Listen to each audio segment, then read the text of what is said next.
Yo. Hold up.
flowers, I hope you found that I felt you deeply. A fountain of youth and promise and pomegranates that you had sweetened. With kisses pictured placed upon your torso, you're more so that of a princess pinching my corner as my light so radiant. Sunspots touch and tickle my aura. Not often do molecules vibrate with the speed of mosquitoes biting and slow dance. I've opened my woes, Venetians and apathy gushes from romance, plummet from shoulder circuits to cities that dwell, fall beneath reflections that I mention that I'm shallow and think too much. I'm a Libra, so you know what? I'm indecisive, precisely why I'm always biting my tongue. I'm always thinking of you. I hold this L, then I burn. I'm still stuck in my head. Suppose that I'll never learn.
So like, let me see here.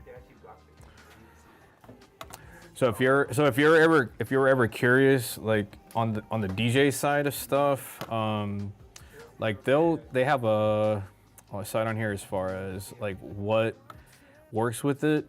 Now, have you messed with using like turntables with it? Have you ever gone that route before? Or you just straight into controllers? This is my first time. Yeah. It's like clean slate. I'm just trying to figure out how to, me personally now, she wants to learn how to DJ. Yeah. But I just want to On a, like produce it. beats and track the scratches back into the Gotcha. mix. Okay. And so I have a specific lane that I'm trying to go to. Like I'm not trying to be like the DJ. I'm just trying to mix up my own shit and then just like fall back. But she Yeah. Gotcha. So like kind of my background on that, and thanks for coming. I know some people with the rain and kind of traffic and stuff. So any questions you guys have, ask it. No questions stupid at all. Like I'm here to help you guys out, you know, with anything. If I don't know it, we're gonna figure it out, kind of thing. So I came from like DJ battling as far as with turntables and doing like battles. Because I didn't know much about the club scene. I was like 16 at the time, graduated 03, so that kind of puts a frame of reference as far as the years. Then got into doing house parties, terrible at them, because I didn't know like the musicality side. I was just like, oh, let me learn all these tricks, let me do cutting and scratching over different tracks. That's what enticed me. Then I looked at rocking house parties, like, okay, this is another challenge. Because I didn't know any of the staples. I didn't know nothing about no UGK, none of that. And nothing.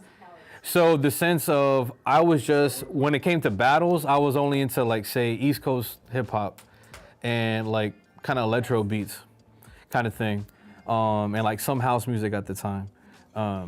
But when I would go to a party, I didn't understand like, okay, if I had to go into say playing like Memphis rap or more like H-Town stuff, I wouldn't know like what the top 10 of that is to like rock a party for that kind of crowd. I would just kind of pigeonhole myself. So I was like, you know what? Let me get that skill up. Exactly. Let me build my catalog a bit more. So then I was like, okay, and I was literally taking like paper, like, oh, what song is that? What song? Before Shazam, I was like, what song is that? Was that Tupac? Like, what Tupac song is that? Yeah. So I started like trying to just ask people at the spot, like, okay, how do I? So then you start kind of building it, because some of the parties ended up being kind of like the same kind of songs. You're like, okay, this is what gets people going. You know, oh, this is what gets people going, you know, at the first hour. But maybe during prime time, I got to go this route on here. So actually, let me show you, I might as well go right into it right now. So if you were ever, like, what kind of music are you into? Like, for like that kind of wanted you to kind of take that next step on that side? I like R&B. Yeah. Neo. Soul. I mean, growing up like Cost. Yeah. But yeah, mainly R&B and hip hop. Okay. She loves pop music and house music. Yeah, I was a big Backstreet Boy fan. Nice. It still goes hard. It still does. Because even for like, I'll still play a bunch of, during like for weddings, like during dinner, I'll throw jams like that. And then like Badu and stuff in weddings also. Because I'll play with a string quartet. And they just played at this Candlelight. They did a series called Candlelight. We had a bunch of candle light everywhere. And they were doing covers of like neo soul songs with strings, which was really cool. They were doing like Redbone and stuff like that. So they were going to do another show next month. And I was kind of DJing, but I was kind of opening up for them. So trying to set a vibe for that. Now, have you messed with any controllers before or even got your hands on anything with that? Well, what is it? Turntable? Yeah, we was just at the shopping. That's Yeah. how we came over. Gotcha. Okay. So yeah, we was actually looking for like an entry level. Yeah. So for that one, I'll put it up on here. Because as a 80s baby, you know, Oh, you yeah. trying to go for the old school turntables to get the original scratch. And sometimes with it too, it's like efficiency and not having to drop so much dough on the first go around is really knowing the software. Is that how to obtain music is the other key component. So this is like by far usually the most popular one. The newer kind of model of this is this one here. That closely resembles what a lot of the kind of what they would call like turntablist or battle DJ style is this one called the Rev 1. So if you so if you learn on this one, there's going to be controllers that go up in pricing that have the same layout. So you'll build your comfort on that. So if you decide to progress to something else, it doesn't feel like a big change as far as like, oh, everything's foreign to me. You're like, oh no, I got a jog wheel here, I got my mixer here. So what trips people out is I just tell people to break things down. So like it's like just chopping it in half right here. So like right down the middle, all of this is for this side over here. And then all of this is for this side over here, like all of this. Because once you look at it at first, you're like, oh, I don't know what's going on. So even on music production, I try to break things down in little chunks. As far as when you've seen some stuff on the DJ side, when you've gone to parties, what's some things that you've noticed on that? And appreciate you guys on the chat over here. We're live streaming it too on here. So we got your DJ questions, any Serato Studio questions, hit me up. When you've done the, like to the, I guess what got interested in like taking that step as far as on the DJ side for you? I mean, I've always been interested because I love music, but yeah, I love music, so I was just like, I never pursued it, but recently I'm like, you know what, I'll do it. Gotcha. Sometimes you just get inspired, you know, by the music to just Yeah, like, seeing create females, to one Yeah. seeing more female DJs. Nice. So yeah. female DJs all. So usually a question people will ask is, how do I get music? That's usually the first thing. It's like, where do these DJs get music from? So 9 times out of 10, they'll get music from what's called a record pool. A record pool. So for example, there's one called djcity.com. What's up, Lone Star? What's up, Last Call? So here, oh, let me mute this real quick here. This one's called DJ City. And so this is a record pool. There's a bunch of other companies. There's BPM Supreme, Club Killers, and they're all usually subscription based, kind of like with everything in the world now. It's kind of like that. So you would pay, say, like $20 a month, and then you would go through their catalog. So like they would break it down by different styles, and they'll give you like different versions. So you find like edits where it's like maybe a clean edit, or they have an acapella before going into the song from this. So they give you a little bit of variety, because sometimes you're kind of curious, like, how did you get that version of that song? Or they'll put a remix that you can't find somewhere else, like that. And then you would download it from their site, and then you would, from there, decide on your computer how you want to set that up from there. If you are subscribed to this website, Mhm. and like as far as like licensing and everything, they should be able to handle all that, so you can have the ability to play out there. So you can already play it out on there. Now, when it comes to your own productions, that's a little different. So, which on the production side, I'll show you a route that people go as far as like, say you found a sample, how to clear it. Because that's usually an issue that happens. It's like, oh, I got a sample, and I know damn well if I play this out, someone's gonna hit me with a cease and desist to stop doing that. Just for playing the music? So in the sense of like, if you produce a song and say you took a beat out of like Drake's catalog, but you made your own beat out of that, and then you try to sell that as far as people stream it, things like that, you playing it out, it's okay. That's what I mean, yeah. But if you produce something and you say took a part of Drake's track to produce it, they're gonna be like, hey, we didn't give you permission to do that. But if it's like a song from Drake, that's how, with the companies, they already build licensing agreements with them. So you can download it and you're good. You can play it. No one's gonna be like, oh, you can't play that because you didn't get permission. What about when people do covers? Covers are fine. Covers are Mm-hmm. okay. So as far as you playing out different types of tracks, you're totally fine. But when it comes to you producing a song and you're taking said material and releasing it as your own, that's where the issue happens from there. That makes sense on that? Because sometimes, you know, it's like where the rubber meets the road Yeah. in terms of, okay, I can play this style of music Mhm. like while I'm out and about. Yeah. And then it's like, well, you can't produce it, but you can play it while it's out and about. So you can actually be getting paid from like the DJ gigs and I'm trying to figure out as an artist, Yeah. if I'm a DJ, like how does that artist get paid for me playing it out there in the clubs? Because I know based on streaming that's They'll get paid on revenue. the streaming. Okay.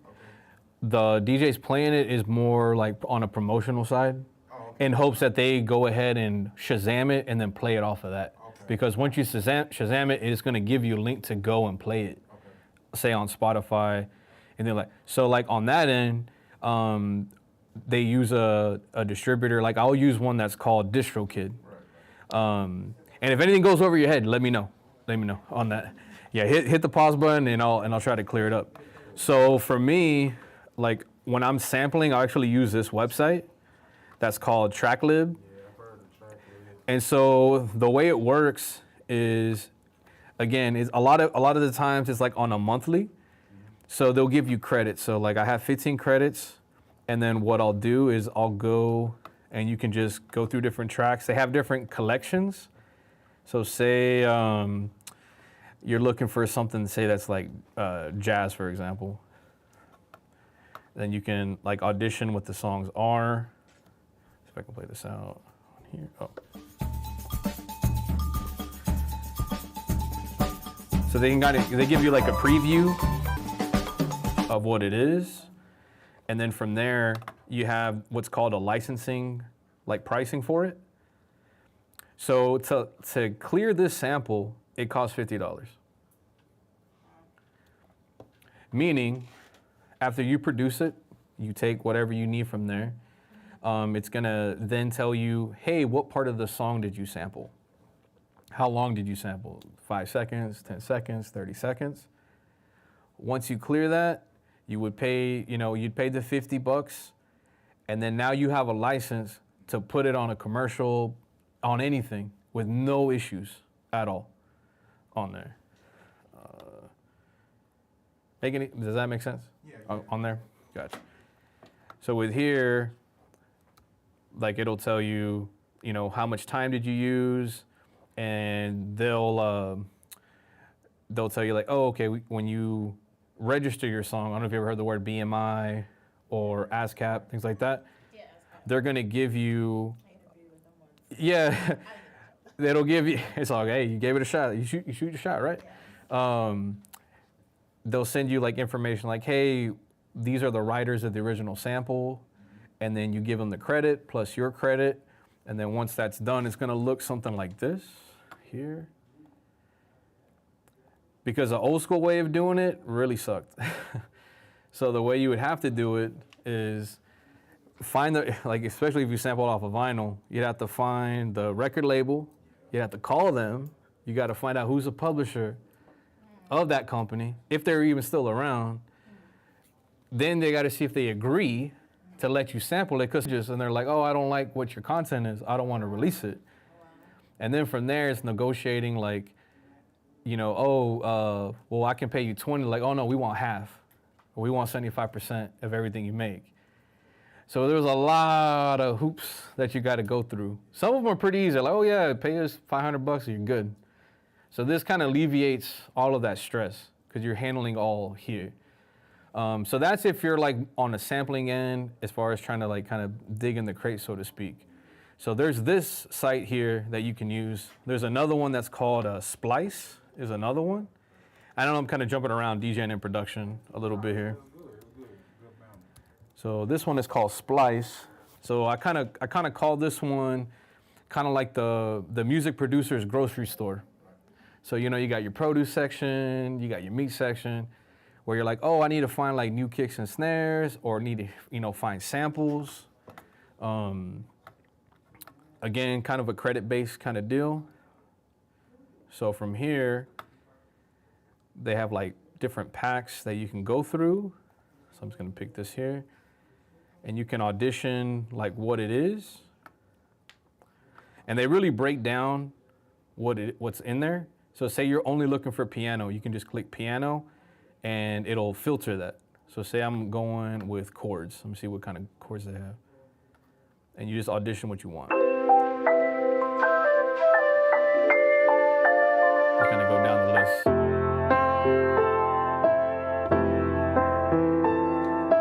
And with these, they're royalty free, meaning that you can produce with it and you're good. You don't have to clear anything else out. You can go and release it from there. That's part about it. You don't have to load up a bunch of crates. Yeah, no, exactly. You can just pull whatever you need. I would definitely recommend finding a way to organize your computer, like with folders, because if not, you'll start being like a sound hoarder. Even with the DJ side of stuff, you run into the same thing. Like, learn to be as organized when you first start as possible. Because if not, you're gonna be trying to, and I see it happen all the time. You'll have people like just typing, like, man, where did I put this song at? Or they're scrolling. And then you got like 20 seconds left on the track. You're like, oh God, well, I don't know where my stuff's at. Do people have the playlist already planned out? Or is Most of the time, so depending on what kind of style DJ you are in a sense. So kind of like more electronic, like the festival, like we see festival like DJs, those are all for the most part prepared sets because they're shorter. They're usually about say like 30 to an hour, those sets. Now when it comes to some of us playing like on a Friday night at a club somewhere, more times than not, you're freestyling, but it's somewhat prepared, because you might have to spin on a dime where you're playing, say you're playing like neo soul, and it's kind of going well, but you're starting to get kind of requests for say like Zydeco all of a sudden. So you're like, okay, how can I like turn on the dime and go this route? So if you don't already have a folder with some of the kind of the hits with that. Don't some DJs hate when people are constantly I want to hear this song. You have to learn, like some people are very entitled to, sometimes they have their own playlist in their head. Sometimes they have their own playlist in their head and they forget that I got to cater to like 200 people in here. I mean, Which is tough because it's like, you walked in with your own playlist in your head. So you kind of you're already kind of directing your own club night, walking in. one song that they want to hear. Absolutely. But it's kind of I kind of look at it where you're the Steven Spielberg of the movie. So you're kind of overseeing how the crowd is. So it might be where it's like super turned up for a while. But whenever there's an up there, you have to bring it down at some point. It can't stay like this for 4 hours straight. It's just not gonna happen. Yeah. It's impossible. Towards the end of the party, they used to put it's slow. Yeah, exactly. I still do it to this day. I still do it. The lights come on. Yeah. But it's knowing when to bring that energy up. And usually you can tell, if you're really paying attention, you can tell when it's like time to start bringing that up. And also time to take chances too, because it's where the toughest part is trying to be a little bit different each time, because you'll start falling into little patterns where you're like, okay, this worked last week, so I might as well keep sticking to that. But then it starts becoming like Groundhog Day. I always tell people, how do you know when you're overplaying the same set? Is when the bartending staff know. Song for song, how you mix. So they're like, oh, he goes from Juvenile to Stallion, from Stallion to Beyonce, from Beyonce to, he throws this one slow jam in there real quick, then goes into Ashanti, then he brings it into this. If your bartender can name song for song, then you have a big problem. So it's like learning how to adjust for that. So that's how we always discover music as much as possible, just so, because we already know, going in what you're gonna hear. It's usually what's the unexpected that you're gonna not hear. Didn't even think that was coming. If someone all of a sudden threw in Backstreet Boys at a point where you're like, really? Sometimes you take a chance and you never know. And people will, exactly, and people remember that part, like, oh, he went from Drake to Backstreet, what? And then you go into some new stuff. So it's like learning how to shift on a dime when it's feasible to do so. Because if not, you'll walk. I mean, I've seen it happen. Where you walk to one spot and you can hear 4 clubs at the same time playing Migos. You know, at the same time, you're like, really? What a coincidence on that. So it's knowing like, yeah, people are gonna ask for it, of course. It's just knowing like to your style too, like how to throw in what you like too. It's got to be a halfway street between both of you and the crowd. So it's like culturally, is DJ more or less like trying to like be a conductor, like an orchestrator, to sort of like film scores to set the mood. You're trying to set the mood depending on the energy that you see happening in the room. So, Be aware and in tune with what absolutely. Now, when you first start, Everybody was standing there. yeah, because when you first start, you're so focused on not screwing up, like your eyes are dead set on your computer because you're just trying to know all the technical side as much as possible. But then you look around, and that's like the next step. So I'll usually tell people, you're learning how to do all this at first, like in minutes. And then when you get comfortable, you start knocking it down to like 45 seconds to 30 seconds to where now you're 3 songs ahead of everybody else. That's usually what your goal is, to be ahead. You're like, oh, I already know 3 songs in, I'm gonna go into the slow jam from there. And don't mean to be so cerebral on it, but that's kind of like your thought process with that. And kind of knowing too, like I know you're talking about like on the pay thing, kind of set up where depending on how the venue works, like some will have it where they pay you a flat rate. Others will pay you a percentage of what they make that night. So it's definitely like learning your numbers is key once you get to that. What was kind of like a goal like that you have, even if it's a short-term goal, as far as on the DJ side that you're wanting to do? Is it more like rocking parties for your friends and then maybe going into doing clubs, or throwing your own shows and throwing events with what we get to play whatever you want on that? I don't even throw no pressure on you like that. I would do clubs. I would Yeah. do like, for friends, like day parties, Yeah. like brunches, like Gotcha. something chill, not Yeah. no club. Yeah, I'm the same way. Yeah, But I mean, not a maybe like a small way, but like nothing like like a nice backyard cookout. Yeah. Something like okay. a good scene, but like not Yeah. a nightclub. Yeah, I'm like that now because I used to do clubs a lot more, maybe 7, 8 years ago. But now I'm like, I'm usually trying to be done by 11. Earlier than that, I'm on old man time now. So I'm like, oh, give me a day party, that, or let me throw my own event that's during the day, things like that, which is good. It's good to kind of know what avenue you want to go, because some people, they feel like the only way they can make it is to go into clubs, but that's not necessarily the case. Sometimes, yeah, because like now I'll do more like weddings and corporate events. That's usually what I do, besides like teaching, but I'll have some special events here and there, but it's all what I want to do. Is that? And so do you set the price in that instance as far as being a DJ, or Mhm. is it market standard? So you have a couple options. So you can work with agencies that set up their pricing already. So say they might have it to where anytime they book, say you to DJ like say a mall or something, Yeah. they might have they usually will have a set price that they'll pay their DJ out for that. Say $200, $300, $400. It could be something like that. Other times you can build, like say you build your own clientele. You can set the pricing to what you want it to be. Some people at clubs kind of mess this up because I call it the cucumber water theory, where if you go to like a fancy corporate building, they have that really nice water with the lemons and cucumber in there, and they give you that. But then when they give you a deal, it's a really bad deal, but you're so focused on the cucumber water that you're forgetting that you're getting screwed on a deal. So some will just kind of get in that glitz and glamour mode where it's all about social clout and all that. So the club's like, hey, I'll pay you $100. Exactly. But we'll give you a free bottle. So for some, they're like, oh yeah. You and I are like, no, give me my money, give me what I'm worth, because I kind of help move this around. Younger cats don't quite put it like that.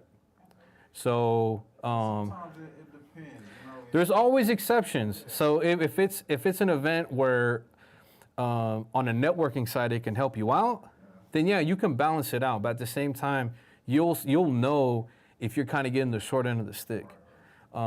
Because I was at points where I was nervous even just asking someone to pay me $2,000 to do an event. Now I'm not, because I know what I bring to the table as far as like with weddings, like I know this. It's not just me playing music, it's me making sure I'm there on time, I have a timeline ready to go, I know who's all gonna be there. If I need to set up sound for your ceremony, like I can handle that, but that's more time out of my day, more labor that I gotta do, and we got really one shot to make it happen. Yeah. You know, so it's like Super Bowl for me every time. So I'm gonna charge accordingly for that. Now, when you first start, you're just still trying to figure out your way. So that's always a challenge because you're like, okay, how much should I pay? Or how much should I ask? I don't really know from there. Usually on average, it'll range from like, say, like 100 to maybe 400 or 500, depending on clubs like that. Throw your own events, depending on the situation, you can charge as much as you want. You know, it's just making sure that you handle it, you know, because if you don't handle those gigs, that word gets around real quick, real quick. Let's see here. Questions? I know I just threw a lot of stuff at you right now. Yeah. I'm just wondering, like, what would you say that the 5 key things would be to be considered a good DJ, and then like what separates like I don't want to say mediocre. No, you can say, DJ yeah. To like someone who's like working with celebrities or Yeah. like who's known, like a well-known DJ.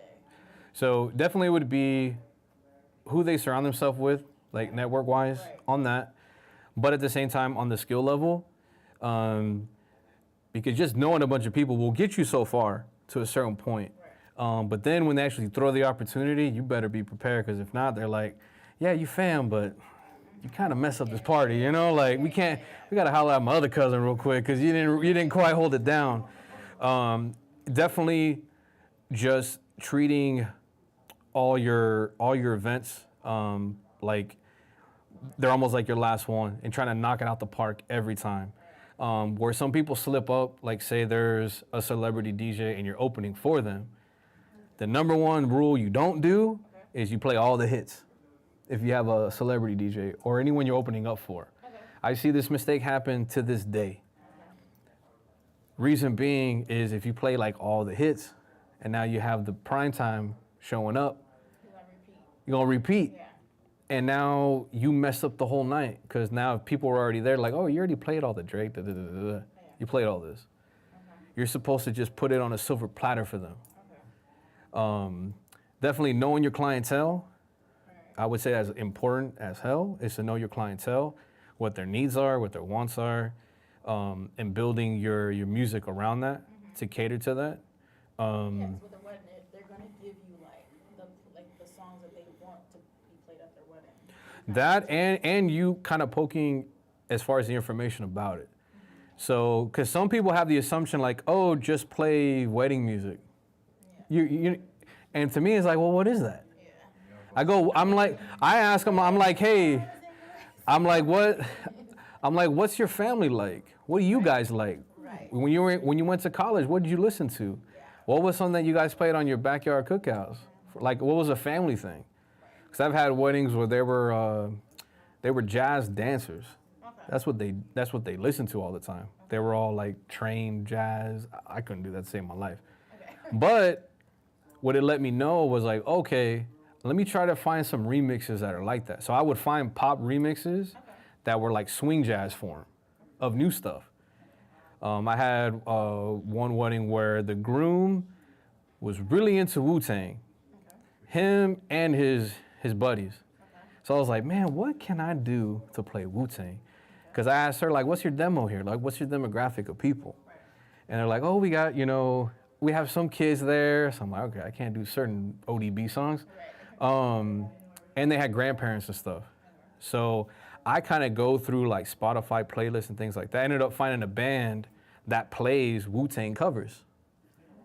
And so I actually would play that during their dinner time. and then they're over here rapping to it. But I don't feel bad because I'm not playing like any vulgar words. They're just rapping to the parts, which made that an even more fun experience. You're trying to build an experience for people from that, but that's taking the extra time to care. So it's definitely like trying to basically do a report on your clientele to really curate what's going on. That's how you'll keep getting booked, and just being a stand-up person. Like make sure you're on time, like simple things. Simple things, be on time, have everything you need, try to be your own, troubleshooting person. Get there on time, hook up everything. At the end, just handle your business. Tell them, hey, how was everything? And you just move on to the next from there. I don't think I would be a talking DJ. You don't have to be. I was super recluse, like shy in high school. Giving me a mic to talk to would scare the living shit out of me. And they're like, oh, we got to do introductions and the person's not here. I'm like, damn. What am I going to do? Yeah. What am I going to do? Now you're just an MC on the spot. Yeah. No, exactly.